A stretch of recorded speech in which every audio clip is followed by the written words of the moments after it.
My name is Daniel Harper. I'm 36 years old, and until yesterday, I was a seasonal fire lookout assigned to a decommissioned tower in the northern range of a national forest most people only know as a green smudge on a map. I've told this story to 2 investigators, a supervisor, and a doctor who kept asking me if I was sleeping. None of them asked me to write it down. I'm writing it anyway because if I don't put the details somewhere outside my own head, I'm afraid they'll keep shifting. And because everything I'm about to describe happened in a single day, from the moment the sun came up to the moment the tower went dark. I took the assignment because no one else wanted it. The tower was scheduled for removal the following year, and my job was mostly ceremonial, monitoring lightning strikes, maintaining a camera feed, logging weather data. No active fire lines. No overnight visitors. Just me, the wind, and 100 miles of forest rolling out in every direction. I liked that. I liked the idea of isolation with a purpose. I told people it was peaceful. That wasn't a lie. It just wasn't the whole truth. I arrived before dawn, hiking the last stretch because the access road had been washed out weeks earlier. The tower rose out of the trees like a rusted nail, for steel legs anchored into a concrete pad poured decades ago. The footprint was larger than the tower itself, a wide square slab with old bolt holes marking where earlier structures had stood. I remember pausing there, boots on the edge of the concrete, watching my breath fog in the cold air, thinking how many times this place had been rebuilt on the same ground. That thought stayed with me longer than it should have. Inside the tower, everything was exactly where the inventory said it would be. Cot, desk, radio, camera console. No surprises. I signed into the logbook, wrote my name carefully, and made a joke to myself about being the last one to ever do it. The sun came up slow and red, lighting the treetops like embers. I did my first scan, logged the weather, and settled in. It was late morning when I noticed the depression in the concrete outside. I was doing a routine exterior check, walking the perimeter of the slab to look for cracks or exposed rebar. Near the northeast corner, my boot caught on something uneven. At first I thought it was erosion, but when I brushed away the loose gravel, I saw clean edges. A shallow impression, rectangular, too precise to be natural. It looked like the outline of something that had been pressed into the concrete while it was still wet and then removed. I knelt and ran my fingers along it. The surface inside the outline was smoother than the surrounding concrete, almost polished. There were markings too, lines and shallow grooves that didn't match any construction pattern I'd ever seen. Not rebar impressions, not tool marks. They formed repeating shapes, angular and deliberate. I told myself it was old equipment, some forgotten base plate, a generator mount, anything that fit into the normal history of a fire tower. That explanation worked right up until I noticed the other impressions. Once I knew what to look for, I found 3 more, spaced evenly around the slab. Same size, same markings, all oriented toward the center, like something had once stood there and been supported from 4 sides. The tower above me didn't match the layout. Its legs were bolted in different places, installed long after the concrete cured. I took photos with my phone, mostly out of habit. Documentation calms me. It gives things a place to sit. When I stood up, my radio crackled, startling me so badly I nearly dropped it. There was no voice on the other end, just static. I checked the time. Noon. No scheduled check-in until later. I chalked it up to interference and went back inside. But the image of those impressions stayed with me. They didn't feel like leftovers from construction. They felt older, intentionally left. By early afternoon, the heat had settled in, and the tower creaked softly as the metal expanded. I tried to focus on my work. Scan, log, watch the horizon. But every time I looked down through the windows, My eyes went back to the concrete slab and those dark shapes etched into it. Curiosity won out. I grabbed a small hand broom and went back outside, sweeping away more debris. That's when I found the first artifact. It was lodged in a hairline crack near one of the impressions, partially embedded in the concrete like it had been there since the slab was poured. I had to work it free with the tip of my knife.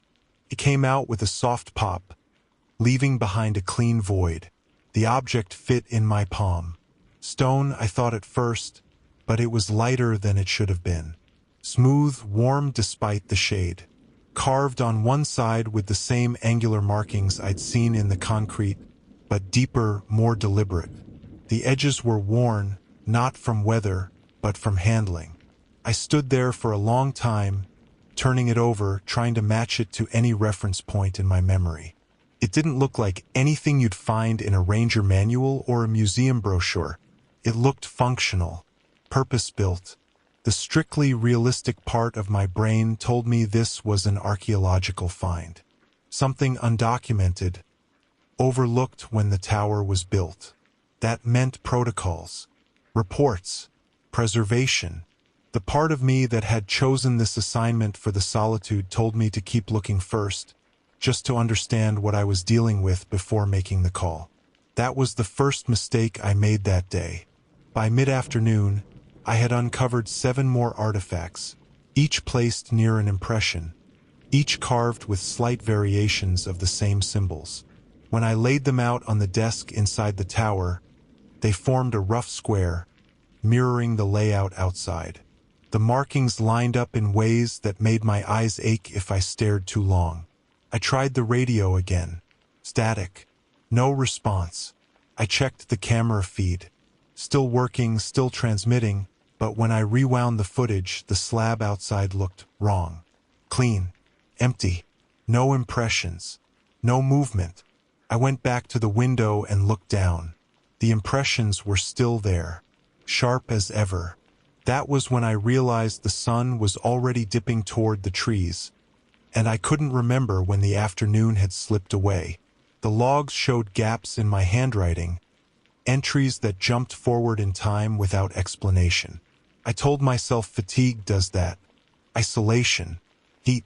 I told myself a lot of things as the shadows lengthened and the artifacts on my desk seemed to catch the light in ways they shouldn't. The day wasn't over yet. It just felt like it was folding in on itself. I didn't notice how quiet the forest had become until I stopped moving. Fire lookouts get used to background noise.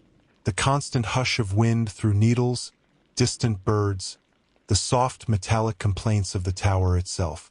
That afternoon, after I laid the artifacts out on the desk and stepped back, all of that seemed to thin out, like someone slowly turning a dial. No birds, no wind, just my own breathing and the faint electrical hum of the camera console. I checked my watch. Late afternoon, edging toward evening. Still the same day. Still one continuous stretch of time, even if my memory of it was already starting to fray. I picked up one of the artifacts again, this time deliberately. I told myself I was grounding, using touch to keep my head straight. The stone, or whatever it was, felt warmer now. Not hot, just held, like it retained heat longer than it should. When I turned it so the carvings caught the light, the grooves cast shadows that didn't line up with the sun's angle. That should have bothered me more than it did. I tried the radio again. This time, when I pressed the transmit button, I heard something underneath the static. Not a voice, a rhythm, a repeating pattern almost like breathing but mechanical. I released the button, and it stopped instantly. I told myself it was interference. I said it out loud because saying things out loud makes them real. The sound of my voice echoed oddly in the small space, lingering longer than it should have. I didn't like that, so I moved. I went back outside, standing at the edge of the concrete slab. The impressions looked deeper now. Or maybe I was imagining that. I crouched near one and ran my fingers along the grooves, tracing the angles. The markings were too consistent to be decorative. They reminded me of alignment guides, the kind you see on heavy equipment, meant to ensure precise placement. That's when I noticed the center of the slab. There was a faint discoloration there, circular, darker than the rest of the concrete. I was sure it hadn't been there that morning. I scraped at it with my knife and uncovered a shallow recess, perfectly round, about the size of a dinner plate. At its center was a narrow slot, just wide enough to accept one of the artifacts. I straightened up fast, my pulse suddenly loud in my ears. I didn't like how obvious it was, how intentional. This wasn't random debris or forgotten history. This was a system.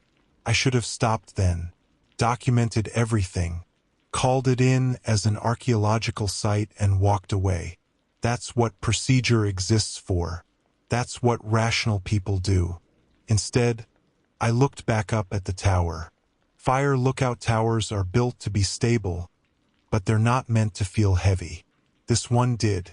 The metal legs looked thicker somehow, the bolts darker, older. I had the distinct, irrational thought that the tower wasn't sitting on the slab, it was being held there. I went back inside and lined the artifacts up again, matching their orientation to the impressions outside. When I placed them in the same relative positions, something in my chest tightened, like I'd completed a sentence I wasn't supposed to finish. The camera console chimed softly. I turned toward it, relief and dread colliding in equal measure. The feed was still live, but the image had shifted. The camera's field of view had lowered, now centered almost entirely on the concrete slab. I hadn't touched the controls. The discoloration at the center was gone. In its place was a shadow, not a solid one, more like a density, a place where the light refused to behave normally. It didn't match the tower's outline. It didn't match anything I could see from the window. I stepped closer to the glass and looked down. The slab was empty, no shadow, just concrete and the impressions I'd uncovered. I looked back at the screen. The shadow was still there. My throat went dry. I checked the timestamp on the feed. It matched my watch. Same moment, same day. The camera wasn't delayed or corrupted. It was showing something real, something the human eye couldn't or wouldn't register the same way. I backed away from the console, nearly bumping into the desk. One of the artifacts rolled, clinking softly against the wood. The sound was wrong, too sharp for stone. The radio crackled again, louder this time. The static surged, then cut out entirely. For a heartbeat, there was silence so complete it felt like pressure. Then a voice came through. It wasn't distorted. It wasn't panicked. It was calm, measured, and very close. Alignment incomplete. I stared at the radio, my hands hovering uselessly at my sides. The voice didn't belong to anyone I knew. It didn't use call signs. It didn't ask for confirmation. I pressed the transmit button with shaking fingers. "This is Lookout 7, I said. "Who is this?" Static. Then the same voice unchanged. Alignment incomplete. Structure unstable. I laughed. A short, sharp sound that surprised me as much as anything else that day. Stress does that. Your body looks for any release it can find. "There's no alignment," I said. "This is a fire lookout tower. You've got the wrong." The radio cut me off. Footprint confirmed. The word hit harder than it should have. Footprint. Not foundation. Not base. Footprint. I looked back down at the slab through the window, my stomach twisting. For the first time, I noticed how the impressions didn't just surround the center. They framed it. Like negative space. Like something defined by what was missing. The sun dipped below the treeline, and the forest should have gone dark in stages. Instead, it was like a switch flipped. One moment there was amber light catching the tops of the trees. The next, there was night. The tower lights flickered on automatically, casting long shadows across the room. The artifacts on the desk reflected the light in a dull sheen, their carvings almost glowing. I felt a low vibration then, subtle but unmistakable. Not an earthquake, more like a resonance, traveling up through the concrete, into the metal legs of the tower, into my bones. I realized, with a clarity that made me nauseous, that whatever had once stood here wasn't gone. It was waiting, and the day still wasn't over. The vibration faded as quickly as it had come, leaving behind a sensation like pins and needles in my feet. I stayed perfectly still for several seconds, waiting to see if it would return. Didn't. The tower settled back into its familiar creaks and pops, metal cooling as the night air crept in. I checked my watch again. Early evening. Same date. Same day. The numbers hadn't jumped. That almost bothered me more than if they had. I forced myself to follow procedure. Routine is a lifeline in isolation, and I needed one badly. I logged the sudden temperature drop. I noted the unusual radio transmission, keeping the language neutral and factual. I described the artifacts without speculation. Writing steadied my hands, even as my mind kept circling back to the same thought. None of this fit. The radio stayed silent after that. No static, no voice, just dead air. I turned my attention back to the camera feed. The shadow was gone. The slab looked exactly as it should have. Flat concrete, empty, unremarkable. I toggled between live view and playback, scrubbing back a few minutes. In the footage, the shadow appeared again at the exact moment I remembered seeing it, then vanished abruptly, like a recording glitch. Except there was no distortion, no compression artifacts, just absence. I made a decision then, one I can't fully justify even now. I gathered the artifacts into my pack. I told myself I was securing them, protecting a potential site from contamination. The truth was simpler and harder to admit. I didn't want to leave them behind. Something about the way they'd been arranged on the desk made me uneasy, like they were completing a pattern on their own. Outside, the forest had taken on a flat, depthless quality under the tower lights. The trees closest to the slab cast long, sharp shadows, but beyond that, everything dissolved into darkness. I stepped carefully, shining my headlamp along the concrete. The impressions were still there, unchanged. The circular recess at the center was faint now, barely visible unless you knew where to look. I crouched beside it, heart thudding, and held one of the artifacts over the slot. I didn't insert it. I just hovered there, close enough to feel a subtle pull, like static electricity tugging at my fingers. The artifact vibrated softly, a sensation more felt than heard. I pulled my hand back sharply and stood up. "No," I said aloud. The word felt thin in the open air. "Not happening." I backed away from the slab and returned inside, locking the door behind me. The click of the latch was louder than it had any right to be. I leaned against the wall for a moment, breathing hard, then forced myself upright. That's when I noticed the map. It was the standard fire lookout wall map, laminated and faded, showing the surrounding forest, trails, and landmarks. I'd glanced at it dozens of times that day without really seeing it. Now, one detail jumped out immediately. The tower wasn't marked, not just mislabeled, absent. The map showed the access road ending in empty forest. The clearing where the slab sat represented as uninterrupted green. I traced the area with my finger, certain I was mistaken. I wasn't. I checked the legend. Other towers were marked with small black squares. This one simply didn't exist. I felt a cold settle in my chest that had nothing to do with the night air. Maps are legal documents. They're checked, updated, corrected. Things don't just disappear from them by accident. I pulled out my phone and checked the GPS. No signal. That wasn't unusual out here, but the cached map data should have shown my location. Instead, the blue dot hovered several hundred yards south, in a place I knew was dense forest. I tried the emergency satellite communicator next. It powered on, ran its self-check, and then displayed a single message before shutting itself down. Location unavailable.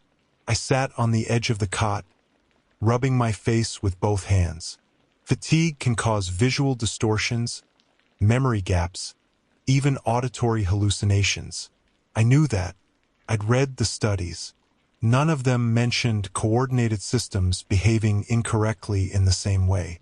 I looked at the artifacts again, now resting inside my pack. Even through the fabric, I could feel a faint warmth. The vibration returned without warning. This time it was stronger. The desk rattled softly. The hanging light fixture swayed, casting moving shadows across the walls. I braced myself against the desk, waiting for the tower to settle, but instead of fading, the vibration resolved into something else. A rhythm. Slow. Deliberate. The same pattern I'd heard under the radio static earlier. I went to the window and looked down. The impressions on the slab were glowing faintly. Not bright, just enough to be visible. The grooves traced in a dull amber light. The circular recess at the center was now clearly defined, the slot dark and waiting. My radio crackled to life on its own. "Alignment window closing," the voice said calmly. I didn't respond. Couldn't. My mouth felt dry, my tongue thick. "Structural drift detected," the voice continued. "Correction required." The vibration intensified, traveling up the tower legs, making the metal hum. I could feel it in my teeth. "What are you talking about?" I finally managed. "This is a fire lookout. There is no current structure incompatible," the voice said. "Original parameters required." The lights flickered. For a split second, the interior of the tower went dark, and in that darkness, I saw something outside the window that made my stomach drop. The slab wasn't empty.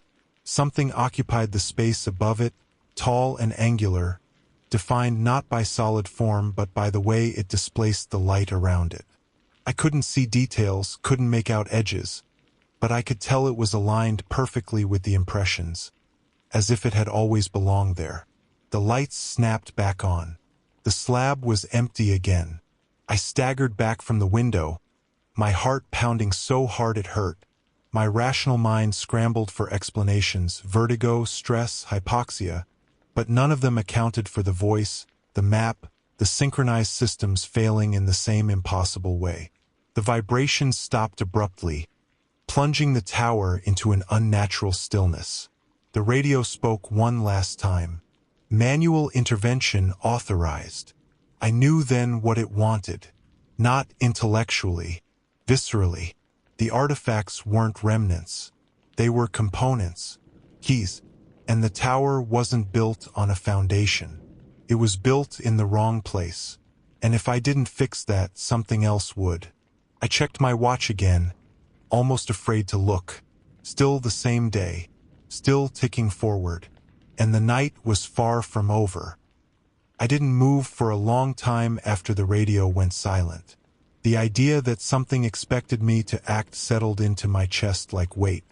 Not urgency, expectation, as if the system, whatever it was, had already accounted for my hesitation and simply adjusted its timeline around it. I checked the time again. Just after 8 p.m. same date. Same day. The clock was almost mocking in its normalcy. I forced myself to think like a lookout, not a witness. Identify risks, mitigate hazards, keep the structure safe.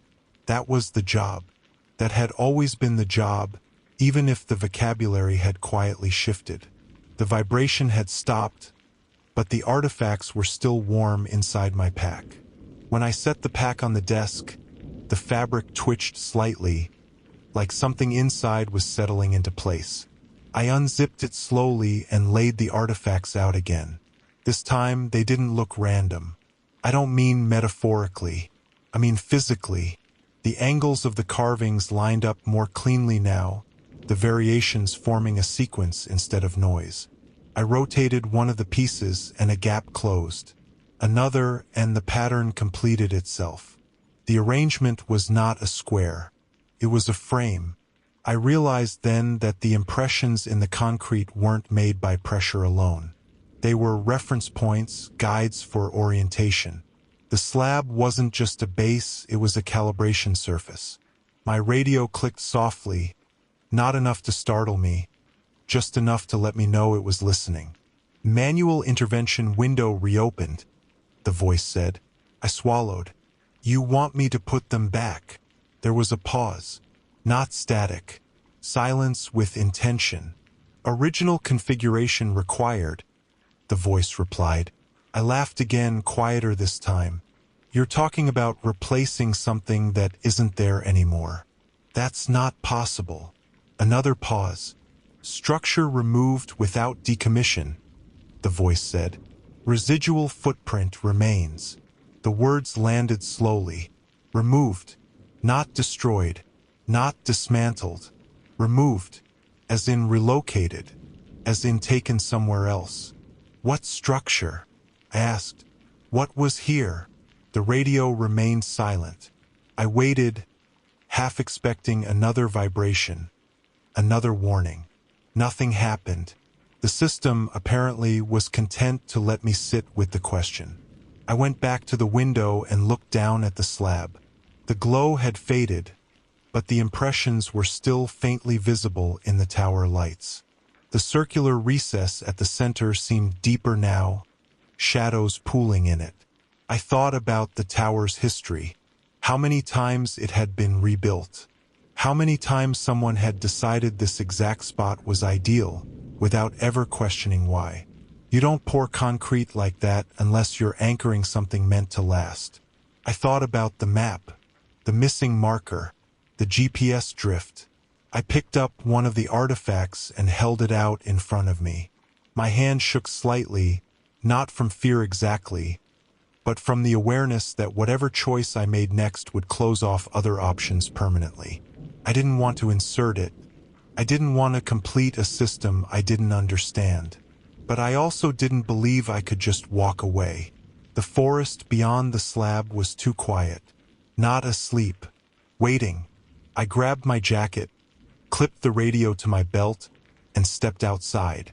The night air felt heavier now, pressing in on my ears. My boots echoed loudly on the concrete as I approached the center of the slab. The circular recess was clearly visible, the slot aligned precisely with the artifact in my hand. As I knelt, the artifact began to vibrate again, stronger than before. Not violently, purposefully.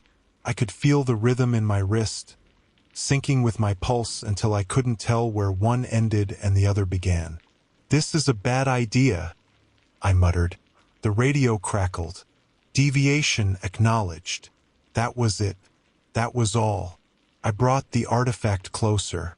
The vibration intensified, and the grooves in the concrete lit up faintly, responding like sensors. When the artifact was inches from the slot, the pull became undeniable, a gentle but insistent force guiding my hand. I let go.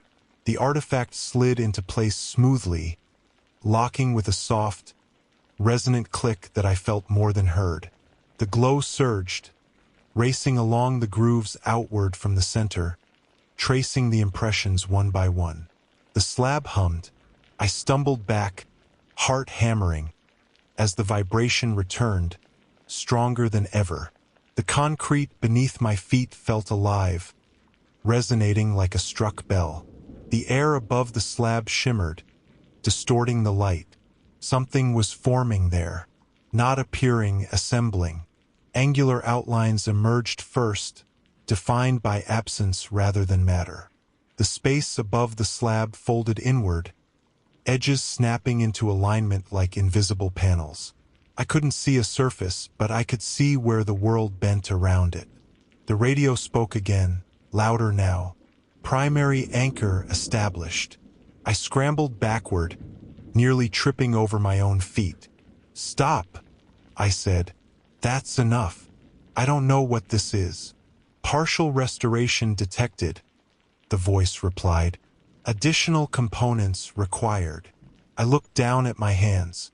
The remaining artifacts were still inside my jacket pocket, warm against my chest. The implication was clear. I backed away from the slab until my shoulders hit the tower's steel leg.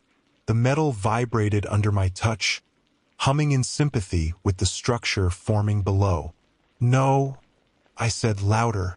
"You don't get to decide that." For the first time, the voice hesitated. "Manual intervention incomplete," it said finally. The shimmering structure above the slab flickered, its edges destabilizing. The vibration shifted, becoming uneven, strained. The air pressure changed, popping in my ears. Then something new happened. The tower groaned. Not the familiar sound of metal settling. This was deeper, more structural, like a stressed beam protesting under load. I felt a subtle tilt, barely perceptible but unmistakable. I looked up at the tower's legs, at the bolts embedded in the slab. They were glowing too. A terrible understanding clicked into place. The system didn't care which structure occupied the footprint. Cared about alignment, about balance, about replacing what had been removed with something that fit. If I didn't finish restoring what belonged here, it would compensate. With the only structure available, with the tower, the vibration spiked, and the slab's glow flared brighter, washing the clearing in amber light. Shadows twisted unnaturally, stretching toward the center. I ran. I didn't know where I was going. Just away. Away from the slab, away from the forming shape, away from the idea of being part of the correction. Behind me, metal screamed as the tower shifted another fraction of an inch. The radio crackled once more, the voice calm as ever. Structural reassignment in progress. I burst back into the tower, slammed the door shut, and locked it, as if a thin piece of metal could stop what was happening. The artifacts burned hot against my chest. Outside, something continued to assemble itself in the footprint of the tower, and I was running out of time to decide which structure was going to stay. The door shook once after I locked it. Not a violent impact, more like a test. A single, measured jolt that traveled through the steel frame and into my arms where I was still braced against it. I held my breath, waiting for another. None came. The vibration outside had changed. It wasn't steady anymore. It surged in uneven waves, like something struggling to maintain coherence. Each surge was followed by a metallic complaint from the tower. Bolts whining, beams flexing, the sound carrying up through the structure like a warning transmitted through bone. I backed away from the door and stumbled toward the desk, my legs weak. The radio was still clipped to my belt. I yanked it free and set it down, half expecting it to start talking on its own again. Didn't. The camera console chimed. I looked up, dread coiling tight in my stomach, and turned toward the screen. The feed had shifted again, but this time it wasn't centered on the slab. It was centered on the tower. The image showed the steel legs, glowing faintly where they met the concrete. The glow pulsed in time with the uneven vibration, flaring brighter with each surge. Data overlays scrolled along the side of the screen. Numbers, symbols, alignment vectors I didn't recognize but somehow understood well enough to know they were bad. The tower was being measured. I checked the timestamp. Still the same day. Still ticking forward in mercilessly normal increments. Whatever system was running, it wasn't outside of time. It was operating inside it. That meant it could finish. I tore open my jacket and dumped the remaining artifacts onto the desk. They clattered together, and again the sound was wrong. Too resonant, like struck glass. The warmth radiating off them was intense now, almost painful. "Think," I muttered. "Just think." The voice had said, "original configuration." That implied a correct state, a baseline. Something had once stood in that footprint that matched the system's expectations. The artifacts were part of that, but not the whole thing. I scanned the room, desperate for context. The logbook, the map, the equipment manuals. Anything. I grabbed the logbook first, flipping back past my own neat entries, past the previous lookout's handwriting, further back into older pages. The paper grew brittle, yellowed. Dates stretched back decades. Then I saw it. A section of pages had been carefully cut out. Not torn. Removed cleanly, leaving narrow stubs at the binding. Someone had gone to the trouble of excising a specific span of time. I counted. Roughly 6 months' worth of entries. The dates before and after lined up seamlessly, as if nothing unusual had happened. But someone had made sure no written record of that period remained in the tower. My hands were shaking now. I flipped to the very first page of the logbook, the one most lookouts barely glance at. The original commissioning entry. It wasn't what I expected. There was no mention of a fire lookout tower.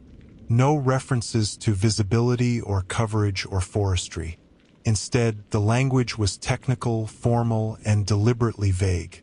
It described a temporary observational superstructure installed to monitor and stabilize an extant anomaly. Extant, not created. Already there. The anomaly was never described directly, only referenced as the underlying structure and the footprint. The entry ended with a line that made my throat tighten. Surface replacement acceptable pending future retrieval. Surface replacement. The tower wasn't the original structure. It was a placeholder. Outside, the vibration surged again, stronger this time. The entire room shuddered. Dust fell from the ceiling. The camera feed flickered, then stabilized, the data overlays spiking wildly. The system wasn't just measuring the tower anymore. It was adjusting. I ran to the window despite myself. The slab was blazing now, the grooves etched in brilliant amber light. Above it, the shimmering shape had grown more defined, its angular outline extending upward, overlapping with the lower half of the tower's legs. The air where the two structures intersected twisted violently, like incompatible realities grinding against each other. The tower leaned. It was subtle, maybe a few degrees, but I felt it immediately, my balance shifting to compensate. Alarms I didn't know existed began to chime softly from the console, their tones layered and dissonant. "No," I whispered. "No, no, no." The radio exploded with sound. "Structural conflict escalating," the voice said. Faster now, less measured. "Surface replacement integrity failing." "So stop it," I shouted. "Abort. Shut it down." There was a pause longer than before. "Abort unavailable," the voice replied. "Original structure removal unauthorized. Restoration prioritized." I slammed my fist into the desk, pain flaring through my knuckles. "You're going to collapse the tower. I'm in here." Another pause. "Occupant acknowledged," the voice said. "Collateral acceptable." That broke something in me. I grabbed the artifacts, sweeping them into my arms, and ran for the door again. If the system wanted them placed, then maybe placing them all at once would overload it, or complete it fast enough to stop the tower from being repurposed. I didn't know. I just knew staying inside was no longer an option. The door resisted for a split second before giving way. I stumbled out onto the catwalk as the tower groaned again. A deep, wrenching sound that vibrated through my teeth. The night air was filled with a low, harmonic hum now, the sound of the slab and the forming structure resonating together. The glow was blinding, casting stark, moving shadows across the trees. I climbed down the ladder 2 rungs at a time, heart pounding, the artifacts burning hot against my chest. Halfway down, the tower lurched again, this time enough to make me lose my footing. I clung to the ladder, muscles screaming, until the motion settled into a precarious tilt. Below me, the slab pulsed brighter with each surge, the forming structure reaching higher, closer. The radio, still clipped to my belt, crackled. "Manual intervention imminent," the voice said. "Final alignment window opening." I dropped the last few feet to the ground and staggered toward the slab, my vision swimming. The heat was intense now, the air shimmering like a furnace. The circular recess at the center glowed white-hot. The slot widened, ready to accept the remaining components. I knelt, hands trembling, and began placing the artifacts into the impressions around the center, guided by instinct more than sight. Each one locked into place with a resonant tone, the structure above responding, snapping into sharper definition. The vibration shifted again. This time it felt satisfied. I placed the final artifact.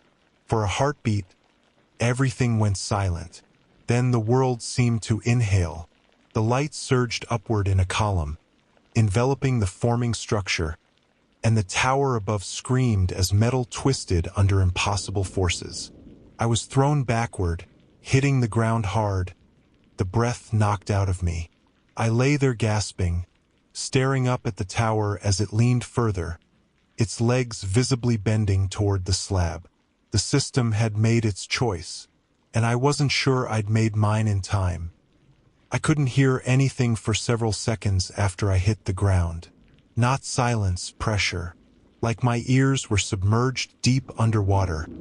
Every sound flattened into a dull throb. I lay on my back staring up at the tower, my vision tunneling in and out as my lungs remembered how to work. When sound rushed back, it came all at once. Metal shrieking, wind tearing through the clearing. A deep, subsonic pulse radiating from the slab that I felt more than heard, vibrating through my ribs and teeth. The column of light had collapsed inward, no longer a beam but a dense glow wrapped tightly around the forming structure. The tower was no longer merely leaning, it was being pulled. The legs closest to the slab bowed inward, bolts glowing white-hot where they were embedded in the concrete. The steel groaned in long, agonized notes as if it were being bent by slow, deliberate hands. I scrambled backward on my elbows, boots scraping uselessly against the concrete until I hit the edge of the slab and rolled onto dirt. My pack lay several feet away, forgotten. The artifacts were gone, locked into place, consumed by whatever configuration I'd completed. The radio on my belt crackled continuously now, a wash of data tones layered beneath the voice. "Primary structure coherence improving," it said. "Surface replacement no longer required." I laughed weakly, a sound halfway to a sob. "So that's it," I croaked. "You got what you wanted?" There was no immediate answer. The glow around the structure dimmed slightly, enough that I could make out more of its shape. It was taller than the tower's base platform, its edges sharp and impossibly precise. It didn't look ancient in the way people usually mean weathered, eroded. It looked old the way equations are old. Complete. Final. The slab beneath it was no longer just concrete. The grooves had deepened, expanding outward, interlocking into a dense network of lines that radiated like a circuit diagram etched into stone. The tower shuddered again. Even with the system claiming coherence, the damage was done. The legs continued to strain, the metal fatigued by forces it had never been designed to withstand. One of the bolts gave way with a sharp crack, shearing cleanly through. The sound echoed through the clearing like a gunshot. "Hey!" I shouted, panic surging. "You said surface replacement wasn't required anymore." The radio paused, then replied, Structural integrity compromised prior to stabilization. Failure probability exceeds acceptable parameters. My heart sank. So what happens now? Another pause. Shorter this time. Structure will be released. I stared up at the tower, dread knotting in my stomach. Released how? The answer came too late to matter. The glow surged once more, then abruptly cut out. The pull vanished. The tower snapped back a fraction of an inch, freed from the competing force, but the sudden release only amplified the damage already done. The legs buckled in sequence, steel screaming as gravity finally reclaimed its authority. I rolled and ran. The collapse wasn't fast. It was horrifyingly slow, each failure cascading into the next, giving me just enough time to understand exactly what was happening. The platform tilted, the ladder twisted, the cabin at the top tearing free as bolts sheared one by one. The tower came down sideways, crashing through the treetops in a storm of splintering wood and shrieking metal. The impact shook the ground hard enough to knock me off my feet again. A cloud of dust and debris billowed outward, swallowing the clearing. I curled into myself, arms over my head, waiting for the world to finish ending. When the dust settled, the forest was silent. No vibration, no hum, no glow, just the crackle of cooling metal and my own ragged breathing. I pushed myself up slowly, every muscle protesting. The tower lay crumpled on its side. A broken skeleton sprawled across the clearing. The cabin was crushed beyond recognition. Everything I owned was inside it. The slab, however, was untouched. At its center stood the restored structure. Up close, it was even harder to look at. My eyes slid off it instinctively, struggling to track its edges. It wasn't tall, maybe twice my height, but it dominated the space in a way the tower never had. The air around it felt dense, heavy with potential, like the moment before a thunderclap. The radio was quiet. I waited for it to speak again, half expecting instructions, confirmation, dismissal. Nothing happened. I checked my watch. Still the same day. The time read just after 10 p.m. I laughed again, hysterical this time. Of course, I muttered. Why wouldn't it be? I limped toward the slab, stopping a few yards away. Without the tower looming overhead, the clearing felt wrong, unbalanced. The structure at the center cast no shadow, despite the moonlight filtering through the trees. Is it done? I asked the night. The radio crackled once, softly. Stabilization complete. That's it, I said. You just leave. Monitoring will continue, the voice replied. Occupant no longer required. The words hit me harder than I expected. No longer required, I repeated quietly. I waited for the implication to settle. Did that mean I was free to go? Or that I was surplus to requirements in a more literal sense? I took a cautious step closer to the structure. The air hummed faintly, not unpleasantly. The sense of pressure was still there, but muted now, controlled. The impressions in the slab had fused into a seamless whole, the artifacts no longer visible as separate pieces. What are you? I asked. The radio remained silent. I circled the structure slowly, scanning for any obvious access points, markings, anything that resembled an interface.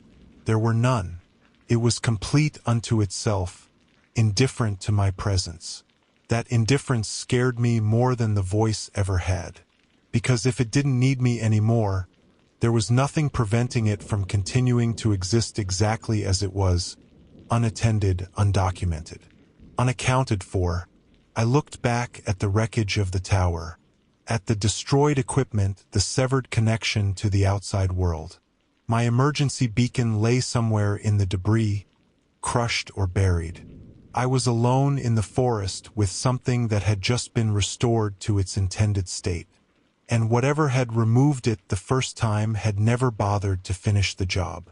The radio crackled one last time, the voice faint now, distant. End of shift. Then it went dead.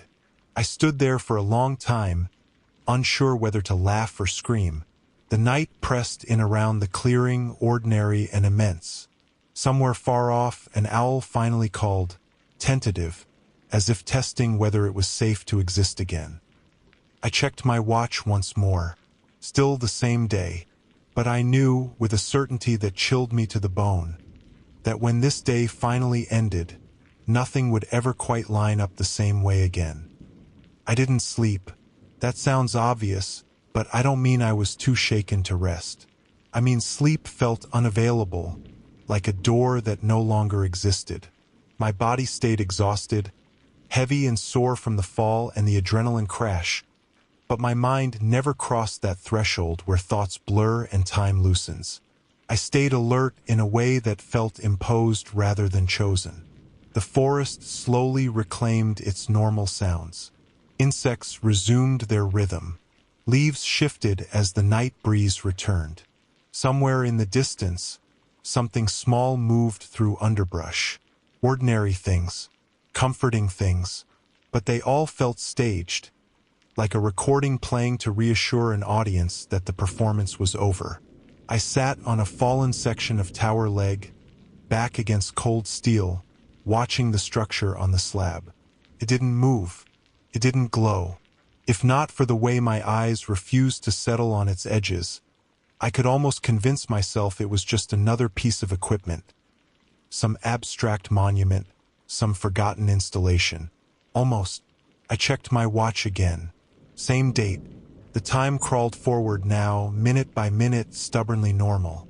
If the system had broken time, it had done so subtly, leaving me trapped inside a single, overlong day. I tried the radio one last time, even though I knew it was dead. Nothing. I checked my phone. Still no signal. The emergency beacon was gone with the cabin. My nearest backup station was over 15 miles away, through rough terrain in the dark. I considered leaving anyway. That thought lasted maybe 10 seconds before something stopped me. Not fear exactly, but awareness. The same awareness you get standing too close to the edge of a cliff, when your body understands consequences faster than your mind does. Leaving felt unpermitted, not forbidden, not blocked, just wrong in a way I couldn't articulate. Like walking away would unbalance something again. I hated that thought. I hated how easily it settled into place. The structure made a sound then, not a voice, not a vibration. A click, soft and precise like a mechanism completing a cycle. I stood up so fast my vision swam. The surface of the structure shifted, just slightly. A seam appeared where there hadn't been one before. A narrow vertical line running from near the base to about chest height. The air around it felt cooler, denser. This was new. "I'm not doing anything else," I said aloud, my voice hoarse. "You said stabilization was complete." No response. The seam widened by a fraction of an inch. I took an involuntary step back. No. Whatever that is, no. The seam stopped widening. We stayed like that for a long moment. Me tense and shaking, the structure perfectly still, the forest holding its breath. I realized then that this wasn't escalation. It was accommodation. Something had adjusted to my continued presence. I hadn't been removed. I hadn't left. Therefore, the system had recalculated. I thought about the logbook, about the missing 6 months, about monitoring. A sick realization crept in. The tower hadn't just been a placeholder for the structure. It had been a cover story for the people assigned here. I approached the structure again, slowly, every instinct screaming at me to stop. The closer I got, the clearer the seam became. It wasn't an opening, not really, more like a boundary where two surfaces met that weren't meant to. What happens if I touch it? I asked the night. The structure didn't answer. I reached out. The moment my fingers made contact, the world tilted. Not physically, conceptually, like a mental horizon shifting. My stomach lurched, and I staggered back, gasping. Images flooded my mind, overlapping impressions layered so densely I couldn't tell which were memories and which were something else. The slab without the tower, the structure rising cleanly into the air, people standing around it, not in uniforms I recognized, their faces blurred not by distance but by irrelevance. Instruments, readouts, calm voices discussing tolerances and drift, and then absence, a decision made, a removal, the structure lifted, not violently, not destructively, but deliberately, leaving behind a footprint that still remembered its shape. The tower came later, compromise, patch, a way to keep watching without fully restoring what had been taken. Collapsed to one knee, retching dryly. My head throbbed, pressure building behind my eyes. "You didn't want a lookout," I whispered. "You wanted a caretaker." The seam widened again. This time, a sound accompanied it. A faint rush of air, like a door opening in a pressurized room. Cold washed over me, carrying with it a smell I couldn't place. Not rot, not ozone, something sterile, old. Inside the seam was darkness, but not empty darkness. It felt occupied, the way a room feels occupied even when you can't see who's inside it. I backed away until my calves hit twisted metal. "I'm not going in there." The structure didn't react, and that was the worst part. No insistence, no warning, just the option presented calmly, as if it had always been there and I was only now noticing it. I understood then why the previous entries had been removed, why no one had written about what happened next. You can't record something that doesn't feel like an event. It feels like continuation. I spent hours, maybe, pacing the clearing, arguing with myself. If I went inside, I might not come back out. If I didn't, I'd be stranded, eventually found, and then questions would be asked that the system clearly didn't want answered. Surface replacement acceptable pending future retrieval. Future retrieval by whom? I looked at the ruined tower again, at the broken symbol of oversight and distance. Whatever this place was meant to be, it didn't want witnesses anymore. It wanted proximity. The seam remained open, waiting. I checked my watch again, hands trembling. 11:47 p.m. Same day, getting close to the end of it. I realized, with a quiet dread that settled deep in my chest, that when the date finally changed, something would be expected of me. Not because of threats, but because I was already part of the system now. And systems don't like unresolved variables. Midnight didn't arrive the way it should have. There was no clean rollover, no quiet click of the date changing on my watch. The seconds crawled toward 11:59 p.m. and then slowed, stretching thin like taffy pulled too far. I watched the second hand stutter, hesitate, then continue, as if pushing through resistance. 11 hours, 59 minutes, and 50 seconds. 11 hours, 59 minutes, and 51 seconds. I held my breath without realizing it. The seam in the structure pulsed faintly, not with light but with depth, as if the darkness inside it briefly gained weight. The forest sounds thinned again. Insects cut off mid-chirp. Even the wind seemed to lose interest. When the watch finally ticked over to 12 o'clock, nothing dramatic happened. That terrified me more than any collapse or vibration. The date changed. A new day. Clean. Ordinary. And yet, I felt it immediately, the subtle sense of pressure returning, not localized this time, but everywhere at once. The system hadn't reset. It had progressed. I stood slowly, joints stiff, muscles aching, and faced the structure. The seam was still open, wider now, though I couldn't say when it had changed. Inside, the darkness seemed less absolute, textured somehow, like a space waiting to be resolved. I stayed, I said aloud, my voice sounding too small in the clearing. You said monitoring would continue. Is this what that means? The radio was dead. The structure didn't answer. But something did change. The air around the slab shifted, cooling rapidly, and my breath fogged in front of me. A low tone began to build, not audible exactly, but present, like the feeling of standing near high-voltage equipment.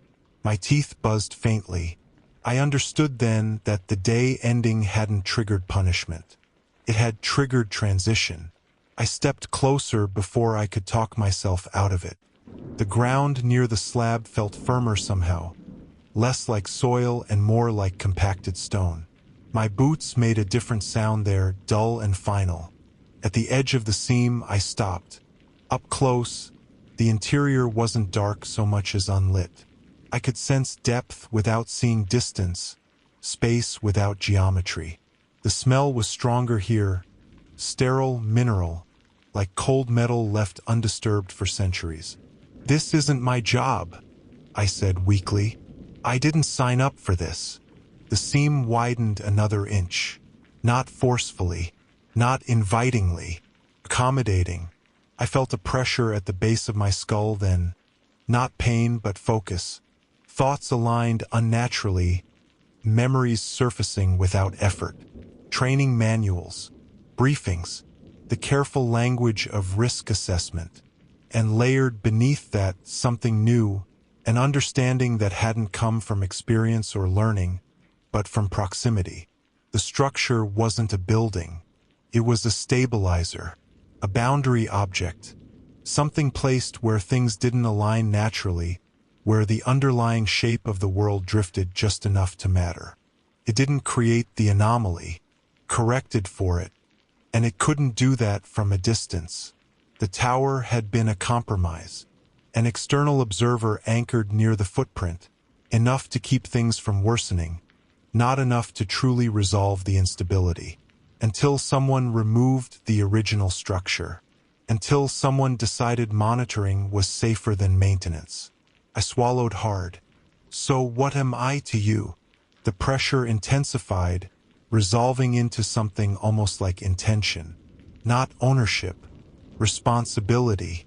I staggered slightly as another wave of impressions washed over me. Different this time. Shorter. Closer. People inside the structure. Not entering, not exiting. Existing there partially. Lives stretched thin across extended assignments. Shifts measured not in hours or days, but in tolerances. Each caretaker staying just long enough before being replaced. The handoff so seamless that no one ever realized continuity had been maintained. No records. No exits worth documenting. The missing 6 months. They hadn't been erased because something terrible happened. They'd been erased because nothing remarkable had. Just work.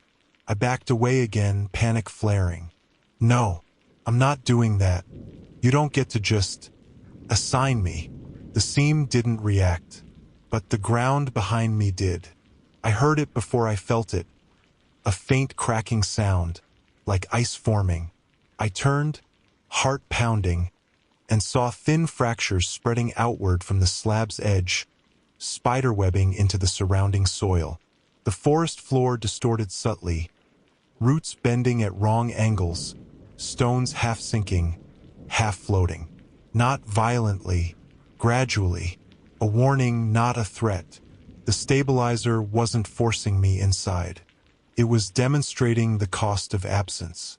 Fine, I said, my voice shaking. Say I go in there.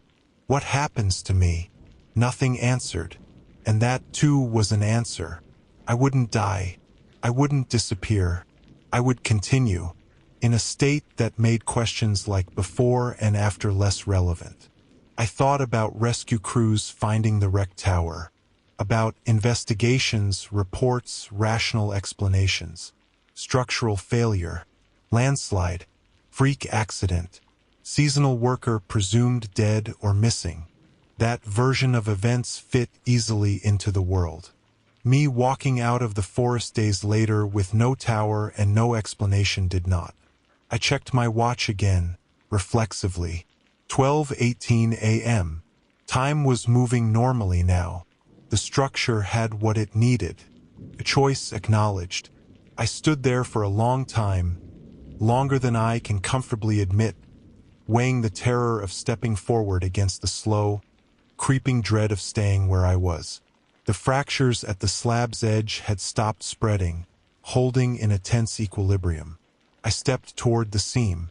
The moment my foot crossed the threshold, the pressure vanished. The air changed instantly, still cold, but balanced, like stepping indoors from a storm. The seam widened smoothly, silently, until I could stand fully within it.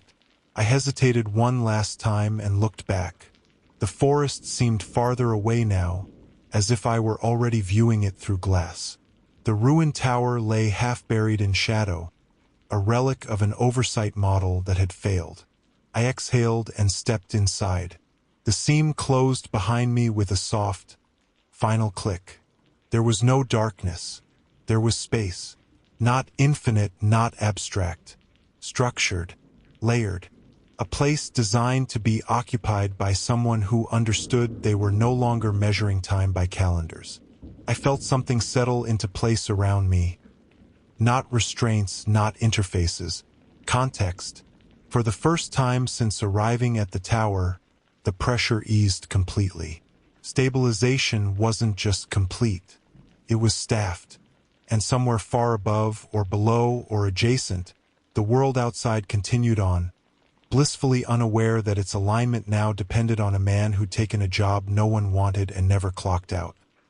I don't know how long I stood there before I realized I was no longer tired, not rested, not energized, just sustained.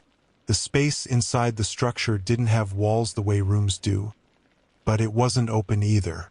It felt bounded by purpose rather than material. Layers of faint geometry overlapped in the air, visible only when I wasn't trying to focus on them. Whenever I looked directly, they slipped out of alignment like peripheral vision correcting itself. There was no floor beneath my feet in the traditional sense, but I was supported, oriented, held in place relative to something deeper than gravity. I became aware gradually that I was standing at a vantage point. Not a window, not a screen, a reference position. The world outside wasn't visible as a landscape. Instead, I perceived it as relationships, pressures, distances, tolerances. The forest clearing existed as a stable zone, its variables now smoothed, corrected. Beyond that, the land carried subtle distortions. Nothing dramatic, nothing anyone would notice. Slight drifts in alignment that would never escalate because this place now compensated for them. Because I was here. I didn't hear a voice, but I received understanding the same way you receive balance when you stop spinning. Quietly, automatically. I was not the first caretaker, and I would not be the last. The previous ones hadn't vanished. Not exactly. Their presence lingered as contextual residue, faint impressions of decisions made, corrections applied, long shifts spent ensuring nothing crossed thresholds it wasn't meant to. I didn't feel them as individuals, more like annotations in a manual written directly into space. The structure didn't consume people. It integrated perspective. Time behaved differently here, but not in a way that broke it. Outside, minutes passed normally. Inside, urgency dissolved. Tasks didn't cue themselves in hours or days.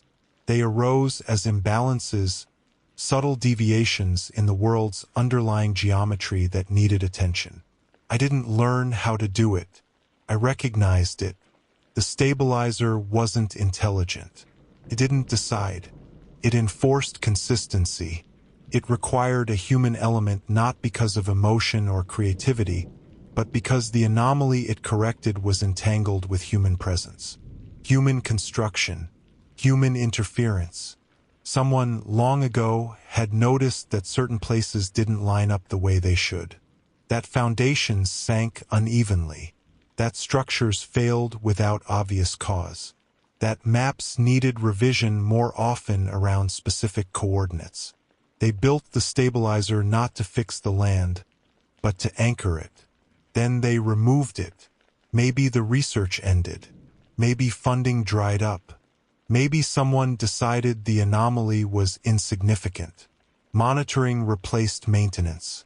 Towers replaced truth. Until the day the placeholder failed.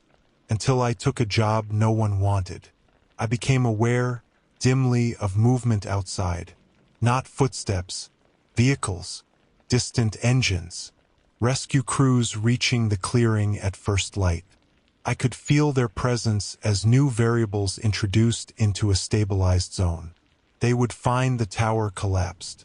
They would find no body. They would document, photograph, conclude. The structure ensured that their observations aligned with acceptable narratives. Not through manipulation, through omission. They wouldn't see it. They never had. I wondered briefly if I could leave. The answer wasn't no. It was irrelevant. Leaving would simply transfer instability elsewhere, trigger compensations that would require a new caretaker, a new compromise. The system wasn't a prison. It was a role that existed whether or not someone chose to acknowledge it. I had acknowledged it.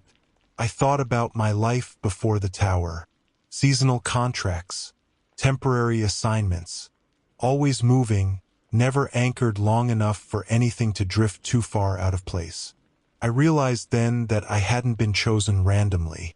People like me fit easily into gaps.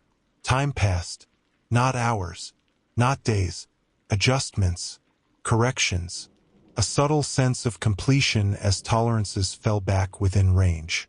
The stabilizer hummed, not audibly but conceptually, content in the way systems are content when variables behave. At some point, I became aware of my watch again. It was still on my wrist. The date read the same as when I'd entered. The time had stopped at 12:21 a.m. Inside the structure, the day never advanced. Not because time was frozen, but because it was no longer measured that way here. The day I arrived had simply continued. Permanent shift. I felt no panic at that realization. Just clarity. Outside, dawn broke. Light filtered through the clearing. The rescue teams worked efficiently, professionally. By mid-morning, they were gone, leaving behind flagged debris and unanswered questions that would slowly lose urgency. By afternoon, the site was cordoned off. By evening, it was quiet again. The forest adapted quickly. The stabilizer didn't require my constant attention. Most of the time, it required nothing at all. Just presence. Just continuity. Occasionally, I felt a ripple construction miles away, heavy equipment pressing into ground that didn't want to bear it. I would adjust subtly, and the ripple would flatten. No one noticed. That was the point. I don't know how long I'll be here. Years, maybe. Decades. Or until someone else stumbles onto the footprint with the wrong tools and the wrong assumptions, and the system recalculates again. If you ever hike through a forest and feel like the ground is more solid than it should be, like the air carries weight it can't explain, you're probably near a place like this. A place that's being held together. A place with a caretaker. I was a fire lookout. I watched for smoke. Now I watch for drift. And as long as the world stays aligned enough that no one ever has to ask why certain towers fall or why some sites are quietly abandoned, my shift continues. The day still hasn't ended, and I don't think it ever will.